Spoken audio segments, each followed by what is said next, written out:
चलिए अभी हाइड्रोजनेशन से रिलेटेड जो क्वेश्चंस हमने देखे थे है ना, उनके सॉल्यूशन देखने, जिसमें स्टीरियोकेमिस्ट्री का एप्लीकेशन है। अच्छा, तो इससे स्टीरियोकेमिस्ट्री के ना ऑप्टिकल आइसोमेरिज्म के फंडामेंटल्स हमारे और स्ट्रांग हो जाएंगे। ठीक है ना। इसमें सबसे पहला क्वेश्चन जो है कौन सा था, दिस वाज सक्सेस अल्कीन, इस पर हाइड्रोजन निकल का एडिशन किया है ना। तो हाइड्रोजन और निकल का एडिशन कैसा होता है, दैट इज सिन एडिशन होता है। ठीक है, तो दोनों हाइड्रोजन कहाँ से, तो हम बोलेंगे इधर नीचे की तरफ से आए या ऊपर की तरफ से आए, बनने वाला जो कंपाउंड है वो कैसा ही बनेगा, that is going to be a meso compound. ठीक है, तो हम बोलेंगे कि जो रिएक्टेंट होता है इसमें हाइड्रोजन निकल के साथ रिएक्शन करवाने पर जो प्रोडक्ट बनता है वो क्या रहेगा, तो हम बोलेंगे that is going to be optically inactive. Chiral carbon है यहाँ, बट वो क्या रहेगा, that is meso because of presence of plane of symmetry. ठीक है, तो हमने बोला हाइड्रोजन का एडिशन क्या है, सिन एडिशन तो है, बट वो कैसे हो सकता है, तो बोलेंगे नीचे से भी और ऊपर से भी, बट दोनों तरफ से एडिशन होने से बनने वाला जो प्रोडक्ट है वो क्या ही बन रहा है, तो हम बोलेंगे दैट इज मीजो, मतलब वो सेम ही रहेगा। तो रिएक्शन में एक ही प्रोडक्ट रहेगा meso and that will be optically inactive. आया समझ में। ठीक है, इसके बाद फिर सेकंड क्वेश्चन जो है, इसमें जो अल्कीन है ये क्या बोलेंगे हम, तो हम बोलेंगे ये जेड टाइप की अल्कीन है। समझ आ रही बात है ना, दिस इज जेड अल्कीन, क्योंकि ना मतलब सिस टाइप की है या जेड अल्कीन रहेगी, इस पर अब हाइड्रोजन का एडिशन होगा है ना। तो अब कौन सी चीजें यहाँ पर, सारे सब्स्टिट्यूएंट्स जो थे, मतलब दो दो सब्स्टिट्यूएंट्स आपस में एक जैसे नहीं थे। मिथाइल मिथाइल सेम है, बट ये इथाइल और प्रोपाइल है। अब इसका क्या है यहाँ पर, ये सिस फॉर्म है। ठीक है, हाइड्रोजन का एडिशन कैसे होगा, तुम बोलेंगे यहाँ से सेम साइड या यहाँ से सेम साइड। ठीक है, अब दोनों तरफ से होने पर कौन सी चीज हो रही है, तो हम बोलेंगे ये वाला जो कार्बन है ना, ये भी कायरल बनेगा और ये भी बनेगा, बट इस बार दोनों कायरल कार्बन एटम्स जो हैं वो आइडेंटिकल नहीं है। ठीक है, तो हम बोलेंगे क्या हो जाएगा, तो हम बोलेंगे इधर हाइड्रोजन आने से क्या बनेगा, वन ऑफ द इनेंशियोमर्स, और इधर से जब हाइड्रोजन आएगा तो क्या बनेगा, दूसरे टाइप का इनेंशियोमर बनता है। ठीक है, तो अब इसको अभी नीचे मैंने समझाया भी एक बार और अच्छे से समझ में आएगा। तो हम बोलेंगे इससे क्या बनेगा, एक इनेंशियोमर बना और ये दूसरा, ये कौन सा हो जाएगा, this is erythro pair of मतलब एरिथ्रो इनेंशियोमर, और इसकी मिरर इमेज में दोनों मिथाइल इधर दोनों हाइड्रोजन उधर, तो वो भी क्या रहेगा, इसका एरिथ्रो फॉर्म रहेगा, but that is enantiomer of the original compound, क्योंकि इस बार इसमें प्लेनो सिमेट्री नहीं है, ऊपर क्या है प्रोपाइल ग्रुप और नीचे क्या था, दैट इज इथाइल ग्रुप। आ रहे हैं समझ में। तो इस बार हम क्या बोलते हैं, तो हम बोलेंगे जेड टाइप के अल्कीन पर जब हाइड्रोजन निकल का एडिशन हुआ तो क्या बना यहाँ पर, इरिथ्रो पेयर ऑफ इनेंशियोमर बना। आया समझ में है ना। ये भी थर्ड वाले क्वेश्चन से और अच्छे से समझ आ जाएगा, इसको थोड़ा और अलग टाइप से समझाया मैंने है ना। कौन सी चीजें यहाँ पे, तो हमने बोला अभी क्या, इट इज ई टाइप के अल्कीन है ना, दैट इज ट्रांस है ना। इस पर क्या हुआ देखो, हाइड्रोजन का एडिशन, तो ये हाइड्रोजन का एडिशन कहाँ से हो रहा है, ऊपर से। ठीक है, अब हाइड्रोजन का एडिशन ऊपर से अपन ने करवाया तो क्या बना, it is one of the enantiomers. इसको आप उसमें कन्वर्ट कर लो, नहीं अपन ने उसमें 3D में ही दिखाया ना 100 हॉर्स में, दो हाइड्रोजन ऊपर से आए सेम साइड से। अब क्या करते हैं अपन, लॉन्गेस्ट कार्बन चेन को वर्टिकल लाइन पे लाना है, तो ये कार्बन को अपन टिल्ट कर देते हैं ताकि पीआर ग्रुप कहाँ आ जाए, नीचे आ जाए। ठीक है, और कौन सी चीज है, इस कार्बन को अपन ने ऐसा टिल्ट किया तो ये हाइड्रोजन इस साइड आ गया और इथाइल कहाँ आ गया, नीचे की तरफ आ गया। समझ आ गई बात ये। अब इसको अपने को बस फिशर में कन्वर्ट करना है, वो तरीका आता ही है, बट जब आप फिशर में कन्वर्ट करोगे तो फिशर प्रोजेक्शन में दोनों हाइड्रोजन कहाँ दिख रहे हैं, ऑपोजिट साइड। हालांकि वो आपके समय तो कहाँ से आए थे, सेम साइड से ही आए थे। ठीक है, तो एक इनिशियल ऐसे बन जाएगा, दूसरा कैसे बन जाएगा, तो हम बोलेंगे दोनों हाइड्रोजन जब नीचे की तरफ से आएंगे तो भी सेम एडिशन है, बट वो बनेगी इसकी मिरर इमेज। समझाई बात ये। ठीक है, तो हम बोलेंगे इस वाले केस में नहीं, यहाँ पर भी क्या बने, दो इनिशियोमर्स, बट वो दो इनिशियोमर्स क्या रहेंगे, तो हम बोलेंगे वो दोनों रेसिमिक मिक्सचर बनाएंगे, क्योंकि उनका अमाउंट बराबर बराबर ना, दोनों के बनने की प्रोबेबिलिटी वाज द सेम। आ रही है ना बात समझ में। तो कौन सी वाली चीज हो जाएगी, तो हम बोलेंगे इस बार जो हमको मिलता है इनिशियोमर एक पेयर, ये कौन सा होता है, थ्रियो पेयर ऑफ इनिशियोमर होता है। ठीक है, क्वेश्चन क्या भी बोला था, इन दोनों में हमको क्या भी बताना है, आपस में रिलेशन।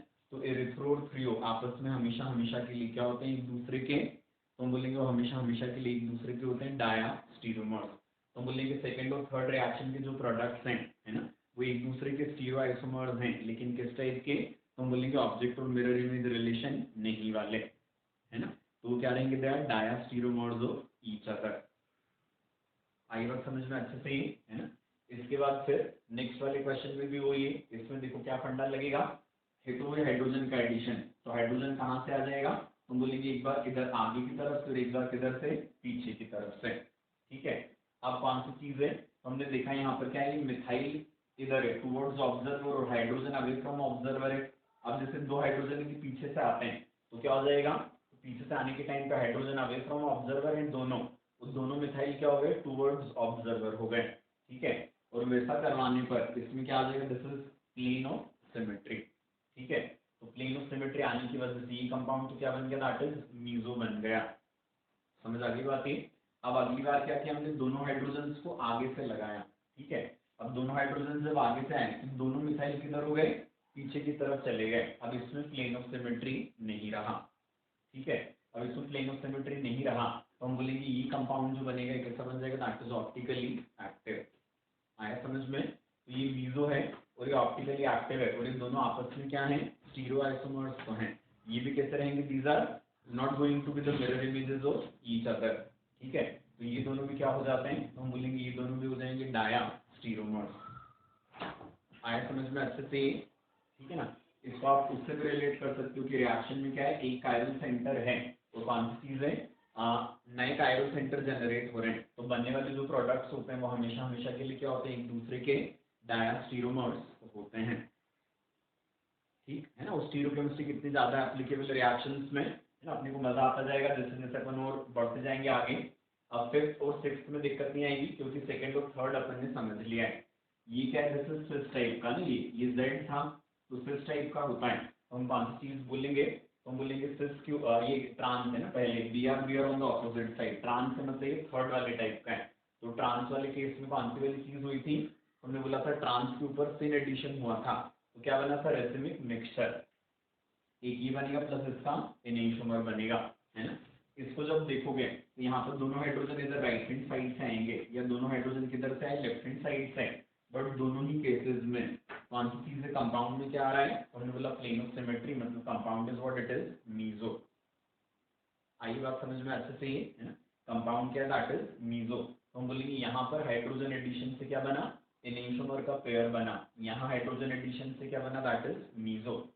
इन दोनों प्रोडक्ट्स में भी रिलेशन यदि हम बताएं तो हम बोलेंगे क्या हो जाएगा, एनेंटियोमर एक पेयर है और ये उसी मॉलिक्यूल का मीजो है, मतलब ये आपस में क्या रहेंगे, एक दूसरे के डायास्टीरोमर्स होते हैं। आई बात समझ में, है ना। These all are very good questions related to stereochemistry, है ना। इनको ज्यादा इलॉबरेट नहीं किया मैंने क्योंकि ऊपर अपन समझ चुके हैं काफी अच्छे से, है ना। स्टिल आपको प्रॉब्लम है तो I am there to help you, ठीक है ना। बट एग्जैक्टली वही लॉजिक है जो यहाँ पर मैं समझ लिया है ना, सेकंड एंड थर्ड में पूरा डायग्राम बना के समझा दिया मैंने आपको, है ना।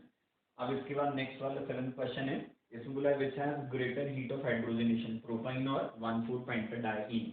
तो हम बोलते हैं अल्कीन और अल्काइन में तो क्या होता है, अल्काइन पर ना कौन सी चीज होती है, तो हम बोलेंगे दो पाई बॉन्ड्स होने की वजह से क्या होता है, heat of hydrogenation normal alkyne या डबल बॉन्ड से ज्यादा होती है।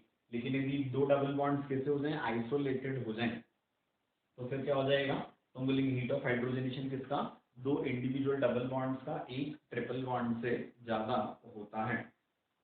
समझ आ गई बात ये, है ना। तो कौन सी चीज बोली हमने कि अल्काइन का नॉर्मल अल्कीन से ज्यादा, लेकिन क्या है डाईन, और वो भी किससे, इट इज आइसोलेटेड, तो तब उस केस में क्या हो जाता है, तो बोलेंगे heat of hydrogenation isolated dine का ज्यादा हो जाता है। समझ आ गई बात ये, है ना? इसके बाद नेक्स्ट वाला है इसमें which is more reactive in hydrogenation reaction 1,3-butadiene और 1,4-pentadiene। तो 1,3-butadiene का स्ट्रक्चर पता ही अपने को, ये होता है 1,3-butadiene क्या रहेगा, तो बोलेंगे 1,3-butadiene में कौन सी वाली चीज है, तो बोलते हैं 1,3-butadiene में रेजोनेंस है, तो रेजोनेंस की वजह से क्या रहेगा, स्टेबल होता है, तो स्टेबल है तो हम बोलेंगे क्या हो जाएगा, हाइड्रोजनेशन रिएक्शन में इसकी रिएक्टिविटी कम रहेगी। समझ आ गई बात ये, है ना।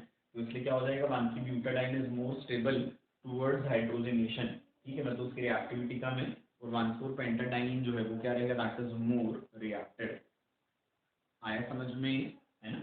इसके बाद फिर नेक्स्ट है compare heat of hydrogenation of the following, benzene है then it is this triene, जिसमें क्या है ट्रिपल बॉन्ड, ये सारे डबल बॉन्ड्स कॉन्जुगेशन में थे, और एक क्या था जिसमें 3 डबल बॉन्ड्स थे पर एक भी कॉन्जुगेशन में नहीं।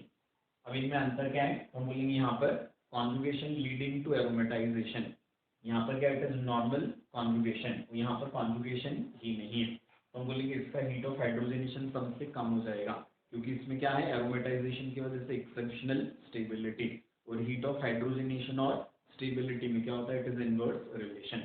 इसमें कॉन्जुगेशन है but that is normal which is not leading to aromatization, इस वजह से इसका हीट ऑफ हाइड्रोजनेशन बेंजीन से ज़्यादा होगा। समझ आया ये, ठीक है। और इसके बाद से कौन सी चीज़ है, इसमें तो तीनों पाई बॉन्ड्स जो थे दे वर इंडिपेंडेंट, नो रेजोनेंस, ठीक है, तो इसका हीट ऑफ हाइड्रोजनेशन सबसे ज़्यादा होता है। क्लियर है। इसके बाद फिर 10th वाला क्वेश्चन हमको बोला है कि C6H12 इस मॉलिक्यूलर फॉर्मूले से जितनी भी अल्कीन्स बनती हैं जो स्टीरियोआइसोमेरिज्म शो कर सकती हैं उनके स्ट्रक्चर्स हमको बताने, ठीक है। और आगे क्या बोला है कि उसमें से सबसे ज़्यादा स्टेबल और सबसे कम स्टेबल कौन है ना? तो अब ये इनके स्ट्रक्चर्स अपने लिखे यहाँ पर, इसमें एक जो अल्कीन बनेगी टर्मिनल वाली, इसमें इथाइल मिथाइल हाइड्रोजन और इधर विनाइल ग्रुप लगा दिया, तो ये कार्बन का आयरल हो गया है ना, क्योंकि स्टीरो आइसोमेरिज्म के लिए या तो कंपाउंड ऑप्टिकल आइसोमेरिज्म शो करता है या फिर क्या शो करता है ज्योमेट्रिकल। तो टर्मिनल डबल बॉन्ड पर क्या होता है, नॉर्मली सब्स्टिट्यूट न लगे हों तो फिर वो ज्योमेट्रिकल आइसोमेरिज्म नहीं होता। अभी तो सिर्फ हाइड्रोकार्बन ही था, तो बोलेंगे टर्मिनल अल्कीन में क्या पॉसिबल नहीं है, ज्योमेट्रिकल पॉसिबल नहीं है, बट यहाँ पर एक कार्बन कायरल होकर क्या बनवा रहा है, तो हम बोलेंगे मॉलिक्यूल को ऑप्टिकली एक्टिव बनवा रहा है, ठीक है। तो इस मॉलिक्यूल के जिसका नाम क्या होता है, इट इज 1 2 3 3 मिथाइल पेंट 1 ईन, ठीक है। तो 3 मिथाइल पेंट 1 ईन जो है ये और इसका इनेंशियोमर, ये क्या हो जाएंगे, दो ऑप्टिकली एक्टिव आइसोमर्स हो जाते हैं, और इसमें हाइपर कॉन्जुगेशन में सिर्फ एक ही हाइड्रोजन है, इसलिए ये जो सेकंड वाला क्वेश्चन है ना कि सबसे कम स्टेबल कौन है, तो ये वाला रहेगा, क्योंकि ज्योमेट्रिकल आइसोमर्स में डबल बॉन्ड क्या होता है इंटरनल, और वहां पर हाइपर कॉन्जुगेशन क्या रहेगा, ज्यादा होता है। आए ना बेटा समझ में सारा ही, ठीक है। तो ये लीस्ट स्टेबल रहेगा ना, दोनों न्यूट्रॉन्स की स्टेबिलिटी आपस में इक्वल होती है, तो ये दोनों को क्या बोलेंगे, हम सबसे कम स्टेबल रहने वाले हैं, ठीक है। अब इंटरनल किया हमने डबल बॉन्ड, तो इंटरनल डबल बॉन्ड में सी डबल बॉन्ड सी कर लिया। अब जो 4 कार्बन बचे ना, टोटल 6 कार्बन हैं, तो जो 4 कार्बन बचेंगे, 2 मिथाइल हो गए और 1 इथाइल, इससे क्या बन जाएगा, दिस इज जेड, और ये क्या बन गया, दैट इज ई, ठीक है। तो ये है ना सिस ट्रांस या इजेड आइसोमर हो गए। फिर एक क्या हो सकता है, तो बोलेंगे सी डबल बॉन्ड सी, और एक बार मिथाइल ग्रुप, और बचे हुए 3 का हमने क्या बना दिया, दैट इज प्रोपाइल। प्रोपाइल में भी एक बार एन प्रोपाइल, ये क्या बन जाएगा, जेड, और ये क्या बन जाएगा, दैट इज ई, ठीक है। तो एन प्रोपाइल की करस्पॉन्डिंग 2 हो गए, ई एंड जेड, और फिर ये एन प्रोपाइल की जगह इसको हमने क्या कर दिया, दैट इज आइसोप्रोपाइल, तो क्या हो जाएगा, ई और जेड इसके करस्पॉन्डिंग भी हो जाते हैं। आई ना बेटा बात समझ में अच्छे से, है ना। तो हम 5 चीज बोल रहे हैं, हमने बोला एक इनेंशियोमर एक पेयर है, एक इजेड का पेयर ये, एक इजेड ए और एक इजेड ए, तो टोटल इसमें 8 स्टीरो आइसोमर्स हो जाएंगे। अब मोस्ट स्टेबल कौन सा, तो हम बोलेंगे इसका ई फॉर्म, ई कौन सा, दिस इज जेड फॉर्म, ये हो जाएगा इसका ई फॉर्म, ठीक है। तो ई फॉर्म जो रहेगा, नहीं इसमें मतलब ये वाला जो रहेगा ज्यादा स्टेबल, क्योंकि मिथाइल इथाइल में क्या हो जाएंगे, रिपल्शन ज्यादा, समझ आ रही है बात ये, ठीक है। मिथाइल इथाइल में हो जाएंगे रिपल्शन ज्यादा, है ना। यहाँ पर इसमें इसकी प्रायोरिटी 2 इसकी 1 है, और इधर इसकी क्या है 1 और इसकी 2, ठीक है। तो हम कौन सी चीज बोल रहे हैं यहाँ पर कि ये वाला जो फॉर्म है ये क्या हो जाएगा, that is going to be more stable, समझ आ गई बात ये, है ना। तो ये क्या होता है, that was E form and that is more stable form, है ना। क्लियर है, ये concept this is Z and this is E, और ई फॉर्म ही क्या रहेगा, ज्यादा स्टेबल होता है, ठीक है ना। ई फॉर्म नहीं है ये, इनमें रिपल्शन ज्यादा है, ये वाला फॉर्म ज्यादा स्टेबल हो जाएगा मिथाइल मिथाइल से ना, थोड़ा कंफ्यूजन में कुछ भी बोल रहा हूँ मैं। मिथाइल मिथाइल इसमें रिपल्शन कम है, तो जो जेड फॉर्म है ज्यादा स्टेबल रहेगा, और वो जो ई फॉर्म है वो कम स्टेबल रहेगा ना अनएक्सपेक्टेडली, ठीक है। अब कौन सी वाली चीज, फिर इसके बाद क्वेश्चन नंबर 11 कि हमसे बोला था arrange the following alkyne in order of their stability towards hydrogenation, मतलब हाइड्रोजनेशन जिसका सबसे ज्यादा मुश्किल होगा वो क्या है, हाइड्रोजनेशन के लिए सबसे ज्यादा स्टेबल, और अपन ने इसके लिए क्या बोला था कि that reaction is governed by steric factors, ठीक है। तो ये जो अपन ने अल्कीन्स का ऑर्डर लिखा है ये क्या हो जाएगा, इनकी स्टेबिलिटी टूवर्ड्स हाइड्रोजनेशन है, मतलब इसका हाइड्रोजनेशन सबसे मुश्किल, इसका उससे थोड़ा आसान, इसका थोड़ा और आसान, इसका थोड़ा और आसान, इसका और आसान, उसका और सबसे ज्यादा आसान किसका, दैट इज इथीन। समझाएंगे बात ये। तो क्वेश्चन में हमसे क्या पूछा है कि स्टेबिलिटी टूवर्ड्स हाइड्रोजनेशन, मतलब हाइड्रोजनेशन सबसे मुश्किल से किसका होता है, तो इसका, ये सबसे ज्यादा स्टेबल है हाइड्रोजनेशन के लिए, और ये क्या है, this is least stable for hydrogenation, है ना।